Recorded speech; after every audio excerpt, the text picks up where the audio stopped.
Next witness. Thank you. The Commonwealth recalls Nick Guarino. Your Honor, I'll inform this will be the last recall for Mr. Guarino. Thank you.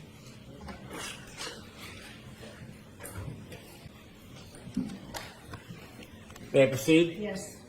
Good afternoon. Good afternoon, sir. Last time you appeared, there were a number of extraction reports that we introduced into evidence. Do you remember that? Yes, I do. And just remind us briefly what an extraction report is. It's the information from the cell phones that I pull up via Silver. All right, so I'm just going to ask that this witness identify himself. My apologies, Your Honor. Could you please again introduce yourself to the jury, spell your last name for the record? I'm Trooper Nicholas Guarino, Guarino. You would explain what an extraction report is. Yes, it's the information in the cell phones. We can create PDFs or portable cases from information, whatever is specified. An extraction report, can it be general or more narrow? Yes, it can be. I want to introduce a few more extraction reports that we didn't get to last time. Okay. In this case, did you use Mr. O'Keefe's phone to create an extraction report that included all of his calls from the 28th and the 29th of January 2022? Yes, I did. May I approach, Your Honor? Yes. And your document, do you recognize that document? Yes, I do. And what is it? It's John O'Keefe's call logs from everyone from the 29th to the 28th. Thank you. I move this into evidence. No objection, Your Honor. Did you create an extraction report that included a text message between the defendant and Jennifer McCabe? Yes, I did. May I approach, Your Honor? Yes. And in your document, do you recognize that? Yes, I do. Can you tell us what that is? Yes, it's the text chain from the defendant to Jen McCabe. I move this into evidence, please. No objection, Your Honor. Thank you.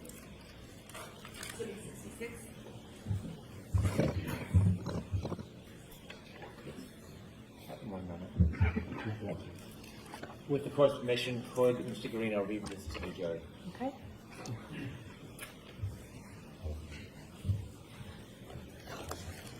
What's your question? Could you kindly read that and explain it to the jury? With all the information on it. Yes.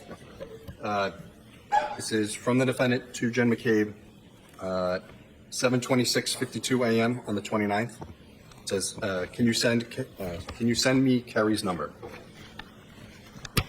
Thank you. Did you further create an extraction? Can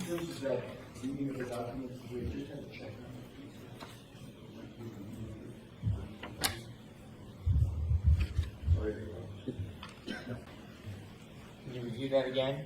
Yes. And do you see who that's from? And who it's to? I'm sorry, I missed it. It's from Jen McCabe to the defendant. And what does it say? Can you send me Kerry's number? What time and date? That is 7:26:52 a.m. on April 29th, 2022. Thank you. Did you do a further extraction report from John O'Keefe's phone with text messages between him and a person named Kaylee? Yes, I did. May I approach? Yes.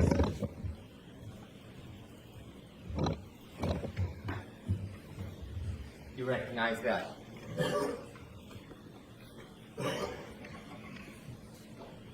Yes. What is it? It's the text chain between John O'Keefe and Kaylee.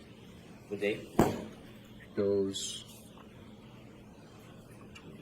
Sorry, it's kind of faded. January 28th, 2022 to January 29th, 2022. Thank you. I move this into evidence. No objection, Your Honor. Okay. Thank you.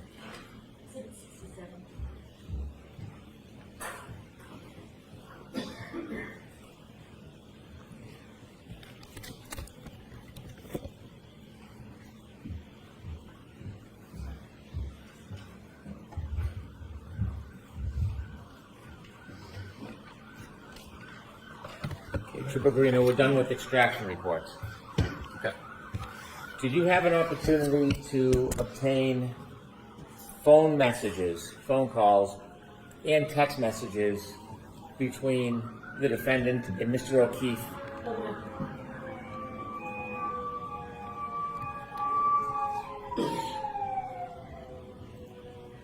Thank you. Thank you, Your Honor.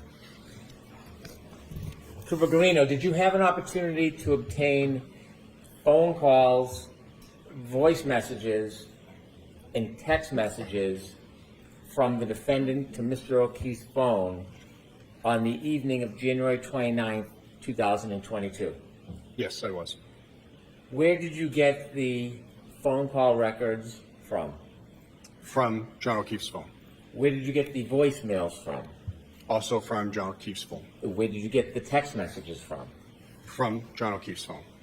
Did you have an opportunity to take those phone calls, the voice messages, and the text messages and put them in a chronological order? Yes, I did. Did you include all of the phone calls, all the text messages, and all of the voicemails? Between John O'Keefe and the defendant, yes. Did you create a PowerPoint to put them in a chronological order? Yes. May I approach you? Yes. Show Mr. Alessi. All right. Showing you a binder, sir. Could you open it up? Tell us what this is. Yes, this is the phone calls and text messages between the defendant and John O'Keefe, as well as the voicemails. Well, Is there a package in the front of that binder? yes, there is. And what is that package? It says defendant's voicemails and on 1/29/2022. The USB thumb drive that should have those files on. Your Honor, I move this binder as the next exhibit. It would include both the PowerPoint presentation as well as a clip of the phone calls. No objection, Your Honor.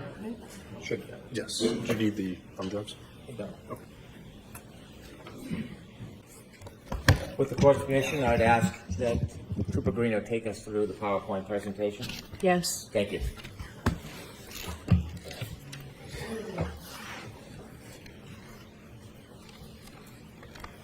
Is it okay to begin? Okay. Please. So this is the phone calls on the 29th. So at 12:33:35 a.m., the defendant calls John. That phone call is not answered. 12:34:09 a.m., the defendant calls John. It's not answered. 12:34:38 a.m., the defendant calls John. It's not answered. 12:35:09 a.m., the defendant calls John. Not answered. 12:35:35, the defendant calls John. It's not answered. 12:36:09 a.m., the defendant calls John. It's not answered. Trooper Guarino, let me stop you there for a second.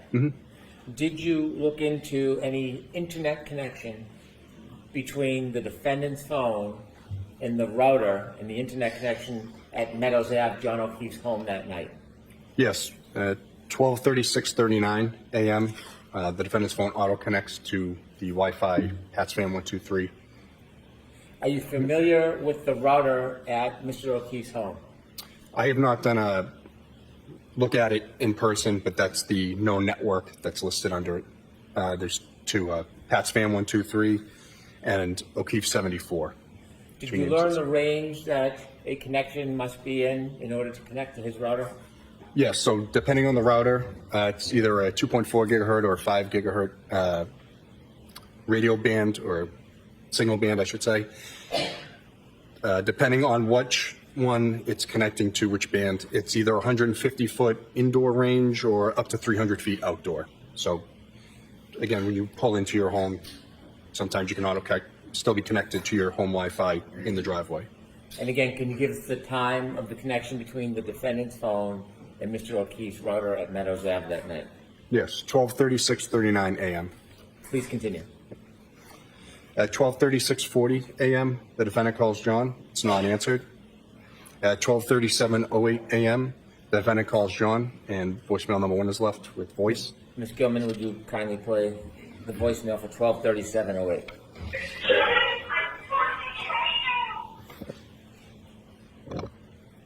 At 12:38:26 a.m., the defendant calls John. It's not answered. 12:39:03 a.m., the defendant calls John. It's not answered. 12:39:37 a.m., the defendant calls John. It's not answered. 12:40:43 a.m., the defendant calls John. It's not answered. At 12:41:35 a.m., the defendant calls John. Voicemail number 2 is left. Some beeping noises, appears to be a butt dial or accidental call. Ms. Gilman, could you play the voice message at 12:41:35?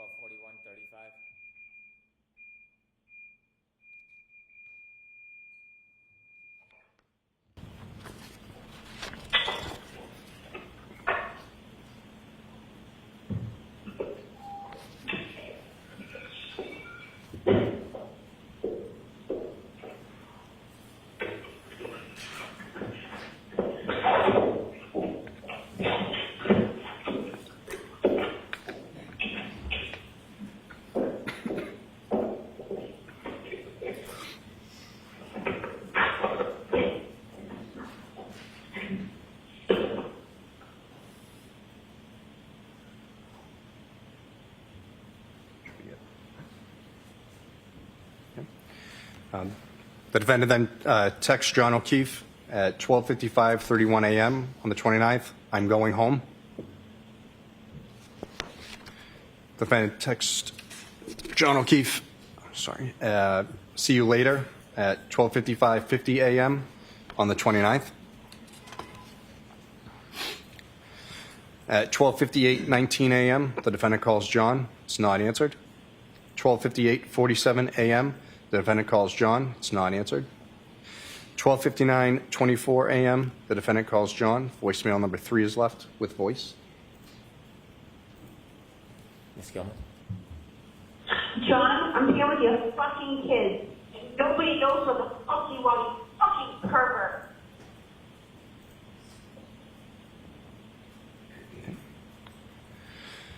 At 1 a.m. and 26 seconds, the defendant calls John. It's not answered. At 1 a.m. 49 seconds, the defendant calls John. Voicemail number 4 is left. It's 1 second called, no sound. Ms. Gilman? That was it.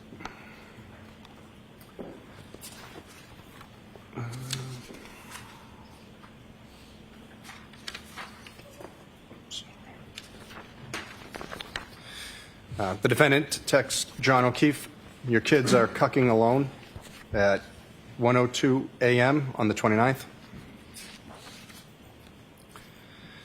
The defendant texts John O'Keefe, "I'm back in Mansfield. The kids are home alone," 1:04:14 a.m. on the 29th.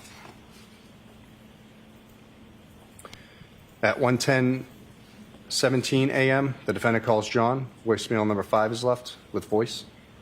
Ms. Gilman? Yeah, it's 1 in the morning. I'm with your fucking niece and nephew. You fucking pervert. You're a fucking pervert.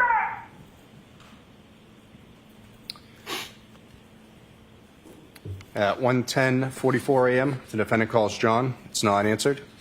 At 1:12:18 a.m., the defendant calls John. It's not answered. 1:12:46 a.m., the defendant calls John. It's not answered. 1:13:13 a.m., the defendant calls John. Not answered.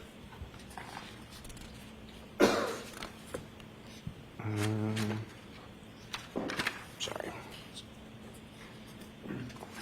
At 1:14:11 a.m., the defendant calls John. It's not answered. 1:14:44 a.m., the defendant calls John. Not answered. 1:16:10 a.m., the defendant calls John. Not answered. 1:16:38 a.m., the defendant calls John. Not answered. At 1:17:37 a.m., the defendant calls John. So when voicemail 6 is left with voice. Ms. Gilman?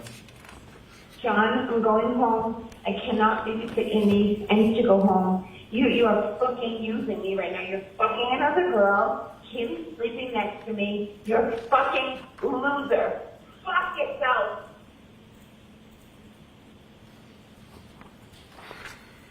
At 1:18:38 a.m., the defendant calls John. Not answered. At 4:38:14 a.m., the defendant calls John. Not answered. 4:38:49 a.m., the defendant calls John. Not answered. 4:39:39 a.m., The defendant calls John. Not answered. 4:40:05 a.m. The defendant calls John. Not answered. 4:42:05 a.m. The defendant calls John. Not answered. 4:42:54 a.m. The defendant calls John. Not answered. 4:45:10 a.m. The defendant calls John. Not answered. 5:04:27 a.m. The defendant calls John. Not answered. 5:21:28 a.m. The defendant calls John. Not answered. 5:21:58 a.m. The defendant calls John. Not answered. 5:23:26 a.m. The defendant calls John. Voicemail number 7 is left with voice. Ms. Gilman?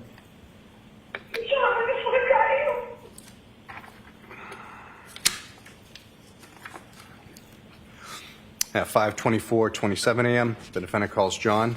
Not answered. 5:25:28 a.m., the defendant calls John. Not answered. 5:26:14 a.m., the defendant calls John. Not answered. 5:28:16 a.m., the defendant calls John. Not answered. 5:28:43 a.m., the defendant calls John. Not answered. 5:29:21 a.m., the defendant calls John. Not answered. 5:29:46 a.m., the defendant calls John. Not answered. 5:30:15 a.m., the defendant calls John. Not answered. 5:30:52 a.m., the defendant calls John. Not answered. 5:31:21 a.m., the defendant calls John. Not answered. 5:36:29 a.m., the defendant calls John. Not answered. 6:03:02 a.m., the defendant calls John, and voicemail number 8 is left with some voice and noise and background. Ms. Gilman, could you play that, please?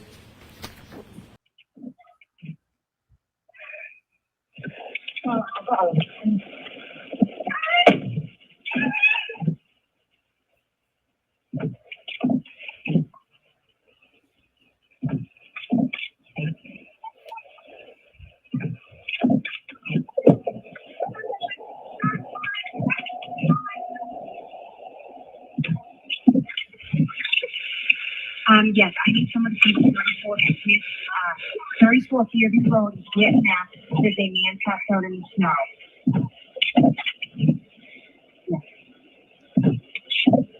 Yeah, I don't know why he did that. I can put that. Okay, I know. Where's the blanket? I don't see blanket, Terry. Yes, I need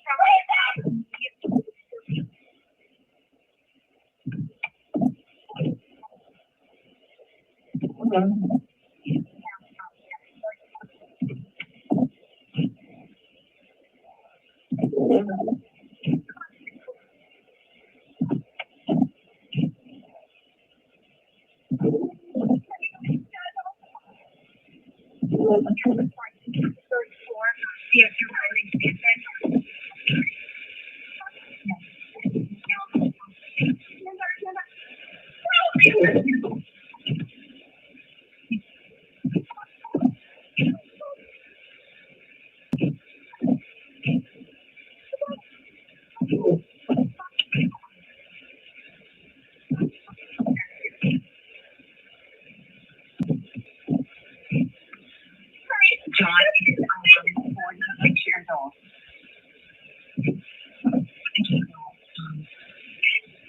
I don't know. He got out of the car and it could be an operator. Carrie? I don't know. I did.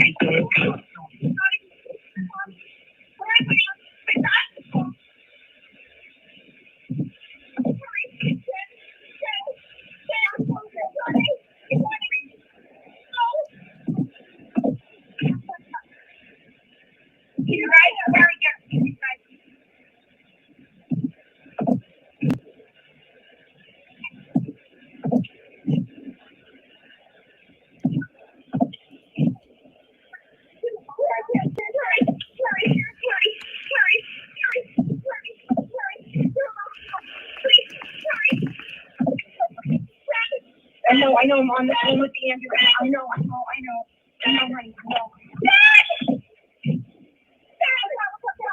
Yes, they are.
I have no further questions. All right. Mr. Alessi, does this seem like a good time to take the luncheon recess? Yes, Your Honor. Okay. The Commonwealth moves into evidence and asks to play clip 18. Okay.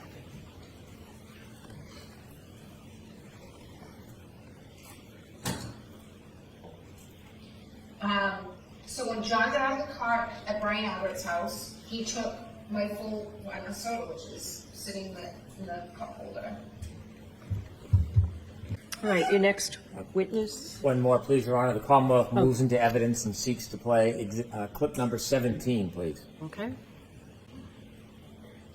I gave an interview with ABC with Matt Gutman. I think this was whom I gave the interview to, and I said, he asked, why was I saying, could I hit him, did I hit him? And I said, yeah, my first thought was, I've been out late, I've been drinking, and he's in the general vicinity of where I last saw him. I mean, they talk about the left side of the property and the right as if it's, Hammersmith Farms. It's a postage stamp. It's 50 feet. So he's in the front yard to the left of the front door, and no one's going out of the house. Jen's telling me nobody's seen him. So I'm thinking, Jesus, was I trying to pull away and I ran over his foot?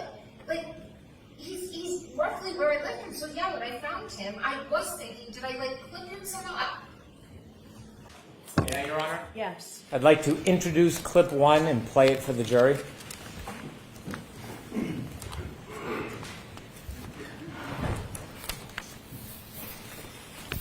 I mean, I didn't think I hit him, but could I have clipped him? Could I have tapped him in the knee and incapacitated him? He didn't look mortally wounded as far as I could see, but could I have done something that knocked him out and in drunkenness and in the cold didn't come to again? And this was the moment he was dropping him off at the party. Yeah,